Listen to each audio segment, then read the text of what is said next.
की वीडियो में हम challenges to political parties and political parties के रिफॉर्म के बारे में डिस्कस करेंगे। सबसे पहले हम चैलेंजेस टू पॉलिटिकल पार्टीज के बारे में डिस्कस करेंगे। इसमें सबसे पहला पॉइंट है लैक ऑफ इंटरनल डेमोक्रेसी। जो हमारी पॉलिटिकल पार्टीज हैं उसके अंदर इंटरनल डेमोक्रेसी की कमी है। इसका मीनिंग है कि जो पार्टीज हैं उसके अंदर जो हमारे जो टॉप लीडर्स हैं उनका दबदबा होता है। पार्टीज के अंदर जितनी भी पोस्टें होती हैं उनका सिलेक्शन जो हमारे कुछ टॉप लीडर्स ही कर पाते हैं। किस कॉन्स्टिट्यूंसी से किस मेंबर ने इलेक्शन लड़ना है उसका जो सिलेक्शन होता है वो हमारे कुछ टॉप लीडर्स ही करते हैं। इसका उदाहरण हम बीजेपी से लगा दिए। बीजेपी के अंदर जो दबदबा है मोदी जी का और अमित शाह जी का है। वो चाहे तो किस कॉन्स्टिट्यूंसी से किस मेंबर को इलेक्शन में कॉन्टेस्ट करना है वो उसका जो डिसीजन लेते हैं वो अमित शाह या मोदी जी ही लेते हैं। उसी तरह कांग्रेस पार्टी के अंदर जो इंटरनल डेमोक्रेसी की कमी है, जितनी भी हमारी पॉलिटिकल पार्टी में अधिकतर में इंटरनल डेमोक्रेसी की कमी है। कांग्रेस पार्टी के अंदर जो दबदबा है वो सोनिया जी का या राहुल गांधी जी का या प्रियंका गांधी जी का है। वही डिसाइड करते हैं कि पार्टी के अंदर किसको कौन सी पोस्ट दी जाए और कौन सी कॉन्स्टिट्यूशन में कौन इलेक्शन लड़ेगा। इसका डिसीजन टॉप लीडर्स ही करते हैं। इस सारी पार्टियां जितनी भी हैं उसके अंदर सब किसी के अंदर भी इंटरनल डेमोक्रेसी नहीं है। ठीक है, नेक्स्ट पॉइंट है चैलेंज ऑफ डायनेस्टिक सक्सेशन। जो दूसरा चैलेंज है हमारी पॉलिटिकल पार्टीज के अंदर वो डायनेस्टिक सक्सेशन है। इसका सबसे बड़ा उदाहरण कांग्रेस पार्टी है। कांग्रेस पार्टी के अंदर सबसे पहले जवाहरलाल नेहरू है। जवाहरलाल नेहरू के बाद जो इंदिरा गांधी जी के बाद राजीव गांधी जी के बाद राहुल गांधी। ये पूरा डायनेस्टिक सक्सेशन चल रहा है, वंशवाद चल रहा है। इसका उदाहरण हम यूपी में सपा से भी लगा सकते हैं। जो सपा पार्टी है, समाजवादी पार्टी है, उसके अंदर जो मुलायम सिंह यादव और अखिलेश यादव इनका दबदबा, यादव परिवार का दबदबा है। उसी तरह बिहार के अंदर जो राष्ट्रीय जनता दल है जो लालू प्रसाद जी की पार्टी है, उसमें पूरा जो उस पार्टी के अंदर जो दबदबा है केवल एक परिवार जो लालू प्रसाद यादव जी की परिवार का ही दबदबा है। ठीक है, तो ये हमारे देश की पॉलिटिकल पार्टी के लिए बहुत बड़ा चैलेंज है। नेक्स्ट पॉइंट है growing role of money and muscular power.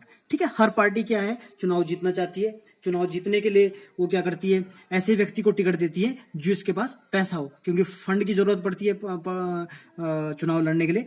तो वो ये नहीं देखती है कि ये कितना ईमानदार है, कितना एलिजिबल है। अगर उसके पास पैसा है तो उस व्यक्ति को टिकट दिया जाता है। दूसरी बात मस्कुलर पावर का यूज होता है कि अगर कोई व्यक्ति है वो व्यक्ति का भले ही क्रिमिनल हो और अगर उसे किसी क्षेत्र में उसका दबदबा है और वो वहां से चुनाव जीत सकता है अपने बाहुबल के हिसाब से, तो उसको टिकट दिया जाता है। ठीक है, ये भी बहुत बड़ा चैलेंज है। लास्ट पॉइंट है मीनिंगफुल चॉइस। जो हमारे देश के अंदर जितनी भी पार्टियां हैं उनकी सबकी पॉलिसीज एक है कि हर किसी की पॉलिसीज होती है कि जैसे आम आदमी पार्टी की थी कि बिजली का बिल नहीं लेंगे, पानी का बिल कम कर देंगे। ठीक है, सबकी एक जैसी पॉलिसीज होती हैं सबके। तो जो वोटर्स होते हैं उनके पास किसी तरह चॉइस ही नहीं रह पाती कि किसको वोट दें, क्योंकि अगर बीजेपी को वोट दें वो भी करप्टेड है, कांग्रेस को वोट दें वो भी करप्टेड है, सपा को वोट दें या कोई अदर पार्टीज हैं, ठीक है, उनको वोट दें, सबकी जो सारे करप्टेड हैं। तो जो वोटर है उनके पास कोई ऑप्शन ही नहीं बच पाता है। तो ये बहुत बड़ा चैलेंज है मीनिंगफुल चॉइस का। ठीक है, अब नेक्स्ट हम पढ़ेंगे कि हम पार्टी के अंदर हमारी पार्टी में हमारे देश में पार्टी के अंदर कौन कौन से रिफॉर्म हुए हैं और कौन कौन से रिफॉर्म हम कर सकते हैं, उसके बारे में हम डिस्कस करेंगे। Recent efforts and suggestion in India. पहला है the constitution was amendment to prevent elected MLAs and MPs from changing parties. ठीक है, हमारे देश के अंदर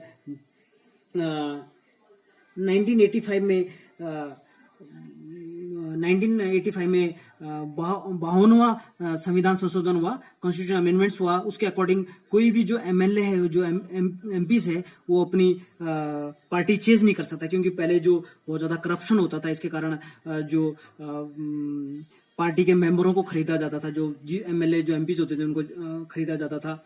ठीक है, इसमें सुधार के लिए हमारे देश के अंदर एक अमेंडमेंट किया गया है 52वां, जिसको एंटी डिफ्लेक्शन लॉ बोला जाता है। दल विरोधी कानून लाया गया। इसके अकॉर्डिंग जो अगर कोई मेंबर अपनी पार्टी चेंज करता है तो उसे अपनी सीट से भी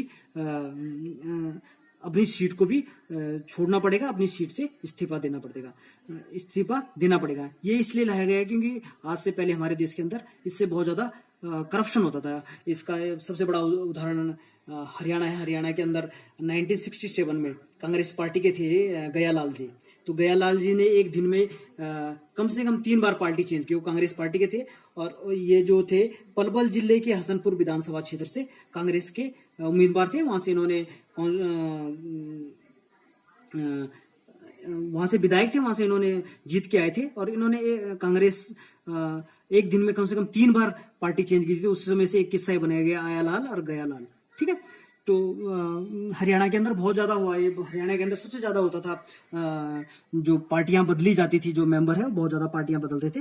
ठीक है, इसीलिए इस कानून को लाया गया। इस कानून का नाम है एंटी डिफ्लेक्शन लॉ, दल विरोधी कानून। ठीक है, नेक्स्ट है new law states that if any MLA or MP changes parties, he or she will lose the seat in the legislatures। ठीक है, ये मैंने तुम्हें बता दिया कि अगर कोई MLA MP अपना पार्टी चेंज करता है तो उसे अपनी सीट भी छोड़नी पड़ेगी। ठीक है, नेक्स्ट है the supreme court passed an order to reduce the influence of money and criminals. ठीक है, सुप्रीम कोर्ट ने ऑर्डर पास किया गया है कि जो मनी का और जो क्रिमिनल का जो इन्फ्लुएंस है पॉलिटिकल पार्टीज में वो कम किया जा सके, जिसके लिए सुप्रीम कोर्ट ने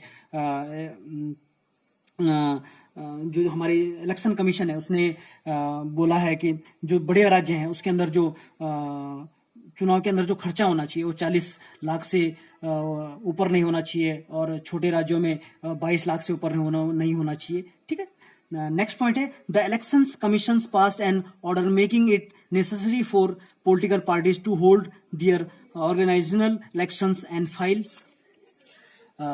their income tax returns। ठीक है, और हमारी जो सुप्रीम कोर्ट है, जुडिशरी है, उसने कंपलसरी कर दिया गया है कि एफिडेविट में जो भी मेंबर चुनाव के अंदर कॉन्टेस्ट करेंगे वो इनकम टैक्स रिटर्न्स भरेंगे अपने, और अपनी आय के बारे में दिखाएंगे। अपने क्रिमिनल्स रिकॉर्ड है उनको भी एफिडेविट के अंदर दर्शाया जाएगा और अपनी जो जितनी भी प्रॉपर्टी है, इनकम है, उसको अंदर दर्शाया जाएगा। ठीक है, अब इसके अलावा some suggestions to reform political party. इसके अलावा हम बहुत सारे ऐसे सजेशन है जिसके अकॉर्डिंग हम पॉलिटिकल पार्टी के अंदर रिफॉर्म ला सकते हैं। पहला है law should be made to regulate the internal affairs of political parties. ठीक है, इस तरह का लॉ बनना चाहिए कि ताकि इंटरनल जो पार्टी के अंदर इंटरनल इलेक्शन होने चाहिए। ठीक है, और जो अच्छा लीडर है उसको आगे आने का मौका मिले। ठीक है, नेक्स्ट है to give a minimum number of tickets about 1/3 of women's candidates. ठीक है, और जो जैसे हमारे लोकल गवर्नमेंट के अंदर 1/3 जो सीट है वो वुमेन्स के लिए रिजर्व है, उसी तरह से पार्लियामेंट के अंदर, विधानसभा के अंदर भी वुमेन के लिए 1/3 सीटें रिजर्व होनी चाहिए ताकि जो वुमेन्स का रिप्रेजेंटेशन बढ़े पार्लियामेंट के अंदर या विधानसभा के अंदर। ठीक है, नेक्स्ट है there should be state funding of elections. Government को जो स्टेट है उनको फंडिंग करनी चाहिए इलेक्शन के लिए, ताकि जो कमजोर अच्छे लीडर हैं और उनके पास फंड की कमी है, पैसे की कमी है और वो चुनाव नहीं लड़ पाते हैं, उनके लिए अगर फंडिंग किया जाए तो जो हमारे अच्छे लीडर हैं जो अच्छा काम कर सकते हैं देश के लिए, वो उनको आगे आने का मौका मिले। ठीक है, नेक्स्ट है there are 2 others ways in which political parties can be reform. उसके अलावा 2 और रास्ते हैं जिसके थ्रू पॉलिटिकल पार्टीज के अंदर रिफॉर्म लाया जा सकता है। 1, people can put pressure on political parties. This can be done through petitions, publicity and aggregations। ठीक है, आजकल आपने जो सुशांत सिंह राजपूत का जो मुद्दा चल रहा है, तुमने सुना है, बहुत ज़्यादा हाईलाइट हो गया। अगर मीडिया नहीं होती तो ये कभी जो ये केस है वो सीबीआई के पास नहीं जाता। उसी तरह से हम मीडिया के थ्रू, पिटीशन के थ्रू, पब्लिसिटी के एग्रीगेशन के थ्रू पॉलिटिकल पार्टीज के अंदर प्रेशर बना सकते हैं और उसके अंदर सुधार ला सकते हैं, रिफॉर्म ला सकते हैं। नेक्स्ट है political parties can improve if those who want this joins political parties. The quality of democracy depends on the degree of public participations। ठीक है, इसके अलावा हम पॉलिटिकल पार्टी के अंदर कैसे सुधार ला सकते हैं कि अगर जो अच्छे लोग हैं, अच्छे थिंकर्स हैं, अच्छे लीडर्स हैं, जो पार्टी के अंदर चेंजिंग ला सकते हैं, तो उन्हें पॉलिटिकल पार्टी चेंज करनी पॉलिटिकल पार्टी ज्वाइन करनी चाहिए और पॉलिटिकल पार्टी ज्वाइन करके उसमें रिफॉर्म ला सकते हैं, उसमें सुधार ला सकते हैं, ताकि पॉलिटिकल पार्टी में सुधार हो और हमारे देश का विकास हो और अच्छे लोग पॉलिटिकल पार्टीज के अंदर आए। आज के लिए इतना ही। Stay in homes and thanks.